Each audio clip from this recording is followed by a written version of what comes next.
Yeah, very exciting, very good introduction. Thank you very much. And yeah, my name is Patrick. I'm founder of NMKR, as you heard. And today I'm going to talk a little bit about NFTs. Who would have thought? About where we are with NFTs, about where we're going with NFTs, and how we get there. But before I start with that, maybe let's just start by jumping to the next slide. It works, perfect. And tell you a little bit about what NMKR is and what we are actually doing, just so everyone here is on the same page. So basically, NMKR is Web3 infrastructure. So we try to build the tools that allow everyone to build on Cardano, right? Because building on Cardano is very difficult. There are many things involved. There's Haskell, a very difficult language. And it's not, the entry barrier is not super low. So we try to make that as easy as possible. And that's why we last year created NMKR, and that was actually the very first time that many of the people in the Cardano ecosystem could do anything with their ADA which was different than just staking the ADA or sending it from A to B. So it was one of the very first tools. And since then we have grown and we have developed more and more tools, and we are really focusing on just bringing that entry barrier down as much as possible.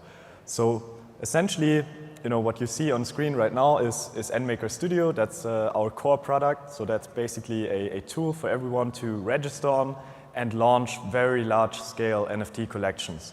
So it has APIs, it has no-code tools, it has like a payout system and so on, payment system, sorry.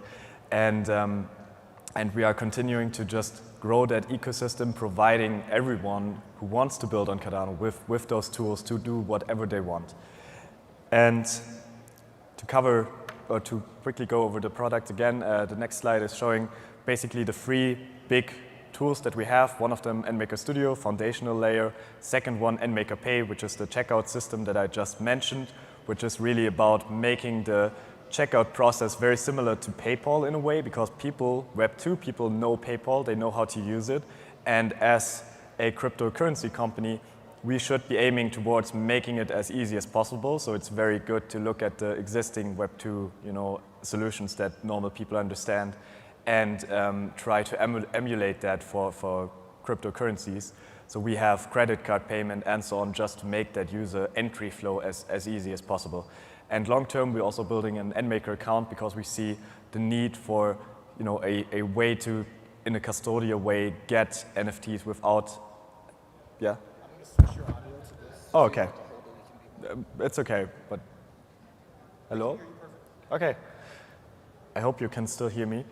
Yeah, perfect. Yeah, so basically, NMKR account, one of the needs that we have seen is basically if you pay with a credit card, right, where does the NFT actually go? Because you don't have a crypto wallet, so it's the first time you purchase an NFT, where does the NFT go? So what we want to enable is we want to have an account system with a custodial wallet in the background so that this can be the entry point for people coming into the space, and they can really get onboarded very quickly, because NMKR is all about onboarding. We try to get new people in, and I think that's the important part.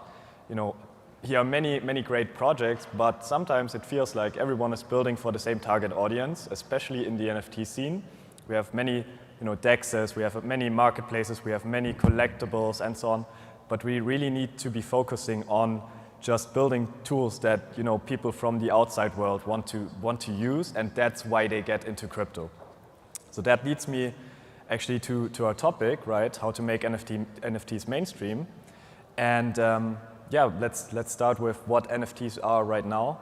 I just mentioned it a little bit. NFTs are basically 99% collectibles. It's mostly about profile pictures. It's mostly about projects that are similar to the Bored Ape Yacht Club. And on Cardano, we have some amazing projects like Clay Nation, Space Buds, and so on, which are really all about building a community. And the whole business mind behind that, or business idea behind that, is that you build a community which is so large and so engaged that they are able to sustain themselves. Because if you have like thousands of people wanting to participate in this community and having a financial incentive because they own one of these NFTs to grow the community, to build stuff for the community, then in the best case, it's sustainable by itself. And that's what we see with the Bored Ape Yacht Club. but we're also seeing that a lot of projects are failing to do that right now, because oftentimes it's really just about, okay, how can we launch the NFT collection? What do we do next? Do we do staking? Do we launch a token? Then do we build a metaverse? And that's kind of the life cycle that we see all the time. And it's not really sustainable, because all of them are doing the same thing and are not really thinking about any revenue cycle that you need to have in order to build a regular startup, right? NFT projects are very similar to a regular startup. They raise a lot of money at the beginning by selling out their collection, and then they work through that money, and then the money is gone, and then the project either lives because the community is big enough, or it dies because there's nothing else behind the scenes. So that's where we are right now. Now the question is, where are we going in the short term? Because I think that's also very interesting. You always have to think about short and long term. And especially for a company like ours, it's very important to think about, okay, how can we sell the next millions of NFTs next year? And how can we sell billions of NFTs maybe in 5 years? So to me, short term is quite clearly defined. It's basically the whole entertainment space that we have right now. It's very much about gaming. That's a big topic for NFTs. It's very much about music, books. We have one great book project on Cardano called Book.io, which is doing amazing stuff. And these real first utility cases. So and I'm really pushing for that. We're really focusing on just creating use cases that make sense for people who might not be interested in just collecting a profile picture or something like that. A lot of people actually want to, be deeper involved in the Lord of the Rings community, for example, but don't really have an access point. So, those artists and those brands, they love having NFTs because they can really connect with their fans, and they can give them exclusive access to certain topics, to certain live streams, to certain trailers, whatever, and use that just to foster that sort of community that they are building. So that's where I see it in the near future. So just to a little bit iterate on that, one of my favorite examples always is Book.io. I think that's one of the greatest projects on Cardano, and I keep shilling them, but that's how it is. What they do is quite cool, because they are really focused on just making ebooks accessible and solving the secondary market problem that Kindle, for example, has. Like, there's no secondary market for Kindle. You can't really easily sell your ebook. You can't buy one. And of course, the authors and the publishers are not benefiting from a secondary market. So they are really bringing true ownership over books back into the digital world, which is super important, because at the moment, everyone is dependent on Amazon. What happens if Amazon decides to shut down Kindle? You will probably lose all your books. So I'm very excited for these sorts of use cases where you use the NFTs actually for something you want to do, and you get a real benefit instead of just collecting them. And the collecting part is still important. It's a additional layer that makes it interesting, right? There's a lot of collectors in the book scene. I like having nice, beautiful books on my bookshelf. Now I have nice, beautiful books basically in my wallet. And to make you understand a little bit how NMaker comes into that, here's the flow of how NMaker works in general. Basically, you upload all the books in this case, or NFTs in this case, to NMaker Studio, our backend solution, and then you can easily integrate that payment system that I showed earlier, NMaker Pay, onto the website. And it's so easy to use. That's why we displayed Webflow here, because it's basically like a drag and drop tool to create your own websites, and you don't have to know any coding. And I think that's really strong, and that's how we can get a lot of these businesses into the space. But now let's talk quickly about NFTs in the far future, because I think that's also one of the interesting things when you come first into crypto. You get all these promises of crypto is changing the world, we're completely revolutionizing governance, we're doing all the stuff that is currently happening in a centralized way, and we're decentralizing everything. And it's all amazing, and there are great use cases. You can decentralize housing, you can fractionalize housing, you can have insurances, you can have all these different cool use cases, but it's very far away. And I've been talking to a lot of companies that come to us because they want to do something with NFTs. They see the trend. Then we sit down together and we talk about, okay, how can you actually apply this in your regular company, in your regular business? And then those people are experts in their field, we're experts in the technology side of things. We kind of advise them on what is possible and what is not from a technological standpoint. And then we figure out, is this actually feasible from like a legal perspective? And the legal perspective is always the critical point. I'm from Germany, and there especially anything you do with like insurances or housing particularly is extremely difficult. So it's all things that can be figured out, but it's all things that are due in the long term, not in the next year, but like in 5 years, hopefully. So hopefully in 5 years we will have like all the ownership rights, in Germany we call it the Grundbuch, on the blockchain, and not be dependent on like centralized government issued services. But it's, as I mentioned, very difficult. But that is really where we want to go. That is really where NFTs are necessary and helpful. And I do believe that anyone in the world should be using NFTs without even knowing that they're using NFTs. That's like the world where I want to go to. Like my grandma should be using NFTs, or maybe not her, but my mother at least should be using NFTs, and shouldn't even know that she is using NFTs. She should just use any application that she wants to and benefit from the benefits that these NFTs and Web3 in general offers, right? So that's really where we need to go as an industry, and that's how we get to the mainstream. So quickly about what we're building right now to differentiate NMKR and in general Cardano NFTs from NFTs on other chains, and how we really try to push this whole real world story and this whole real world use cases thing. We have been working very much towards that. We have been focused very much towards building tools that allow you to actually solve problems that a lot of people from the outside world have with NFTs right now. Like for example, purchasing with credit card. And one of the latest features that you can see here on screen right now is actually our newest feature together with IMX, which is a company also from Germany that is doing digital identities. And the idea here is really to take that whole verification process of NFTs and decentralize it. So basically what happens is, artists are able to connect all their social accounts, connect all their KYC, connect all the stuff that they want to connect directly to a digital identity and then connect that to the NFT.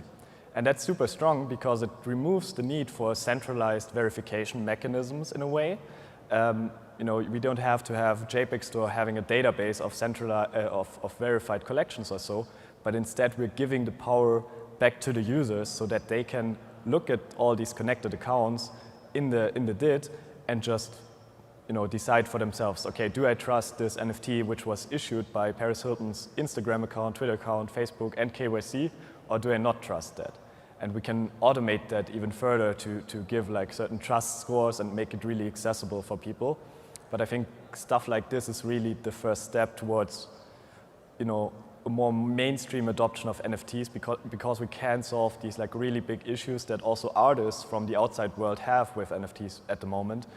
They all see, look, I'm a famous artist and now my artwork got stolen and sold on OpenSea for 1 ETH, and I'm not benefiting from that.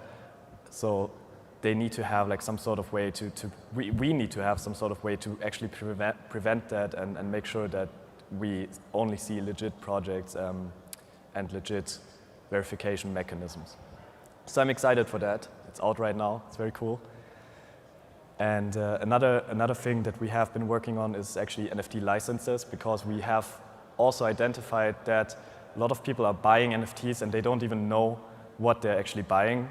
Like in most cases, it's literally just a link to a JPEG and nothing more. And that might be nice if you want to have just a collectible or so. But in many cases, the power of NFTs is actually with what is actually attached to this NFTs, what sorts of ownership rights are attached to the NFTs.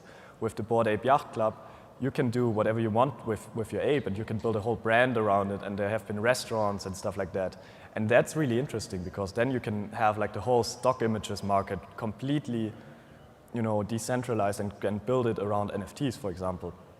And and we saw that, and we saw that no one really knows what they're actually buying or what they're actually selling. So we've decided to partner up with a law firm and create a few different NFT licensees that are just simply inside the metadata of the NFT on Cardano, so that people always know, okay, if I have an NFT with this, it's following a certain license, and then I can do like X, Y, and Z with that, and if not, then not. So I hope that we can solve a little bit of this like unclarity that we have in the space at the moment. Yeah, that's already it. I didn't fill the 30 minutes quite yet, but thanks for listening. If there are any questions, feel free to reach out and or ask them right now if you want to. And yeah, thanks for it.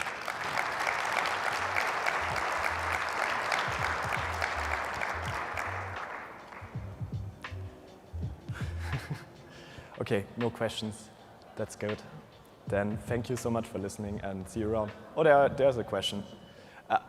I don't have a microphone. You need to be very loud.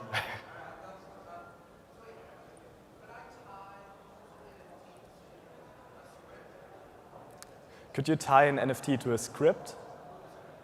Yeah, you can wrap NFTs inside scripts. So you could have a script that, for example, enforces royalties or something like that, and you can wrap them inside the script, basically.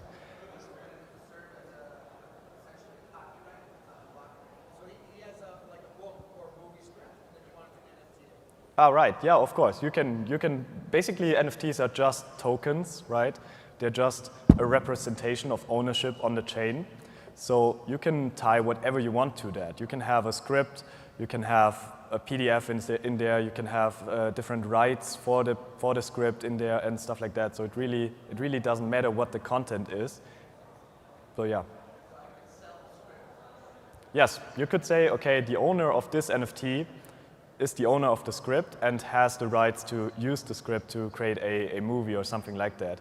And then you sell it, and then basically, you create a really cool secondary market for movie scripts, which I think is very compelling. And actually, I know of one project that is doing that on Cardano right now.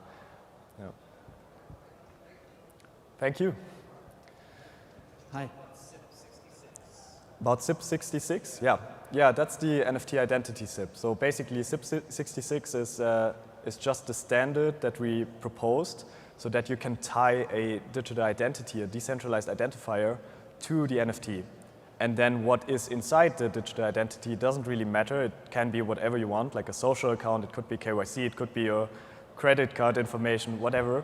And then it's tied to the NFT, and then people have the ability to look that up and say, okay, this account, like the social account, for example, is 100% connected with this actual NFT collection. Because that's like the big problem, right? How do you verify something is legit? You go to the Twitter account, and then you see Paris Hilton tweeting about the NFT collection, and then you trust the Twitter account to be real, and that's how you verify that the NFT collection is real.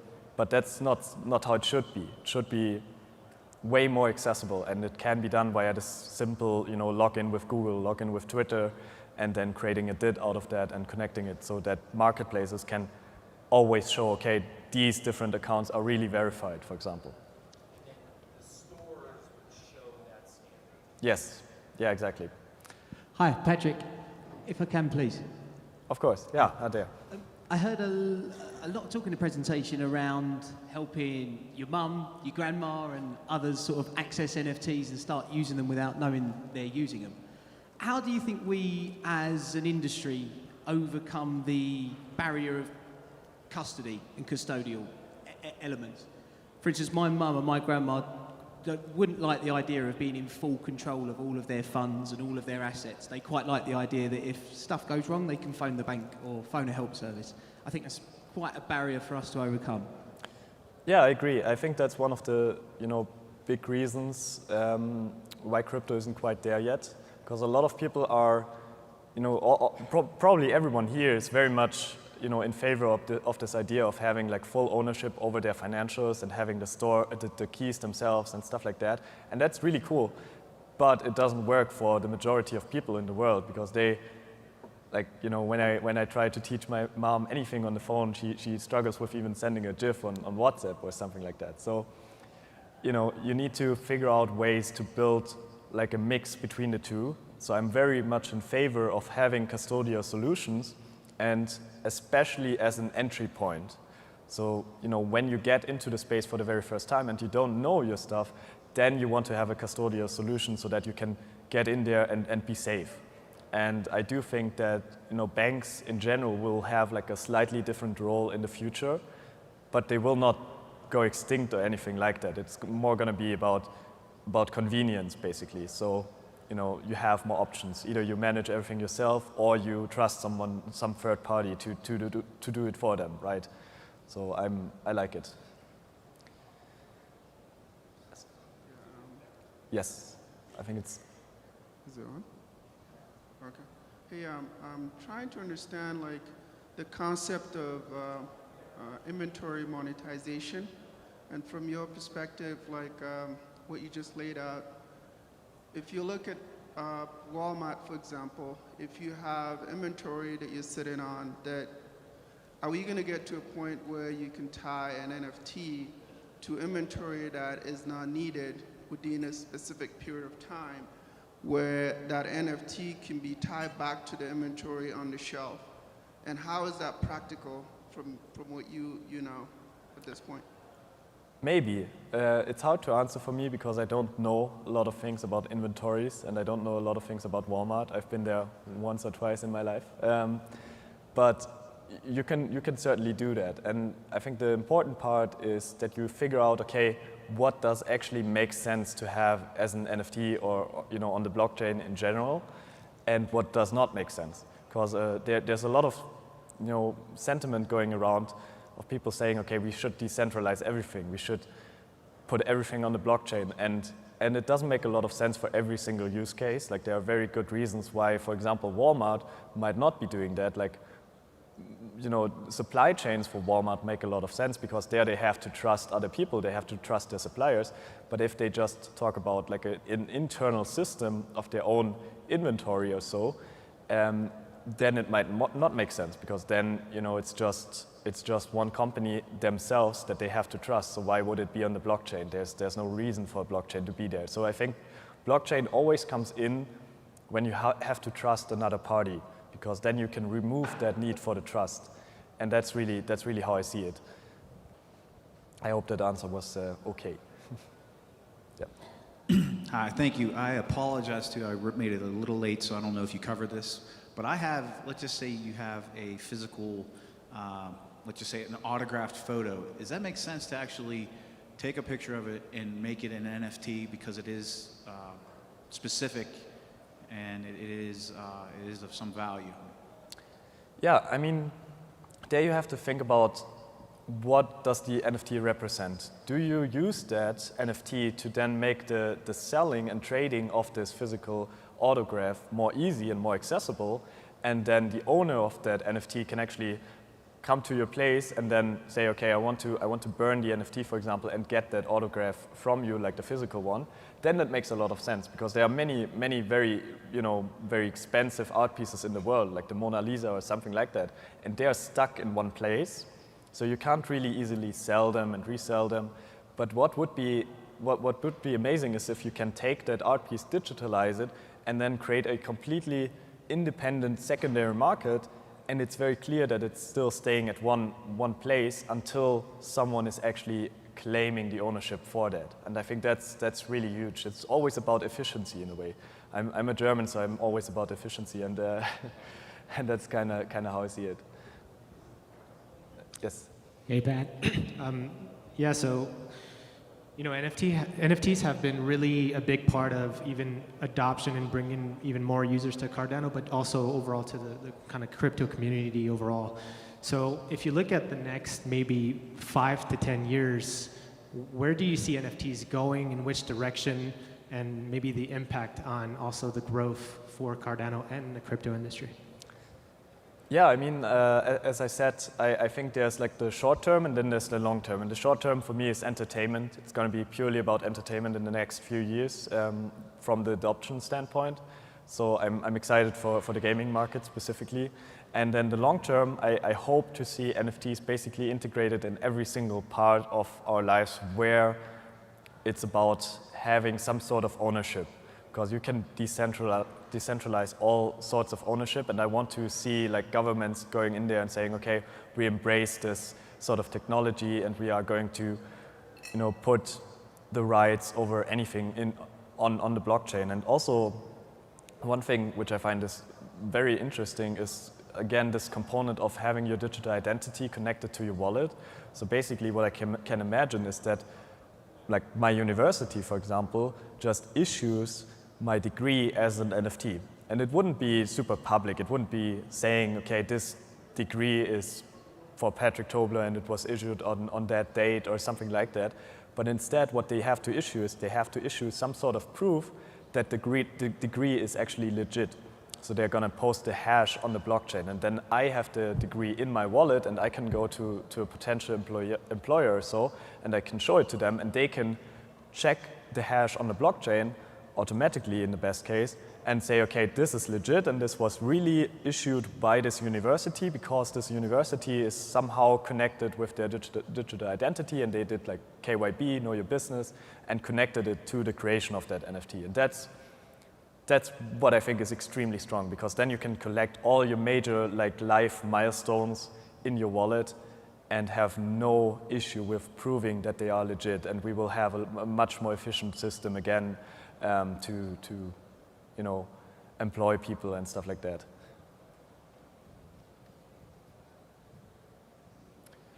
Cool.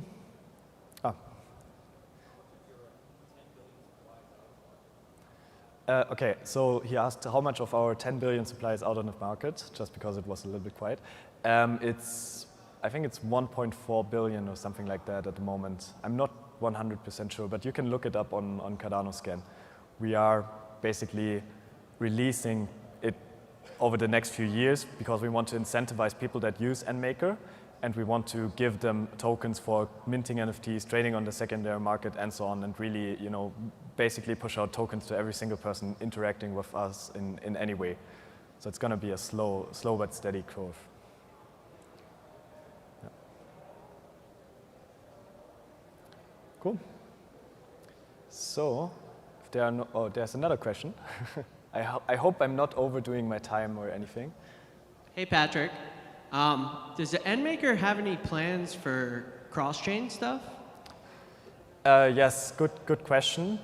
We do have plans for cross-chain. I do think that the future is cross-chain because there are certain blockchains that do certain stuff better.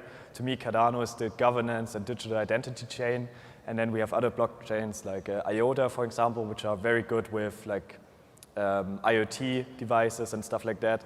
So we do have plans in that regard. I can't really announce anything. We actually have a Milkomida integration live, but it's not public yet. But we have some potential grants from other big blockchains that we can announce in the next few weeks. Yep.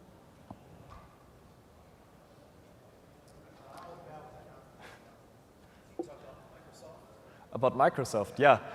Yeah, so that's actually, we just for context, so that everyone knows, we recently announced that we got into the Microsoft Startup program, which is a really cool step for us.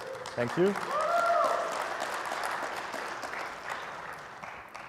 Now I want to say something hype because everyone is excited here, but what I wanted to say actually is that it's a lot less hype than people think it is. Yeah, I mean, honestly, all of the big three companies like Google, Microsoft, and AWS, they all have startup programs like that. And the good thing about them is that they issue you tokens so that you can use their infrastructure and their servers for free, basically. And our plan is to, use more of Microsoft's architecture and infrastructure, and then kind of offset our costs a little bit because our AWS server costs are insane at the moment. So, yeah. Okay. I think that's it. Then thank you very much again, and have a great rest of the day.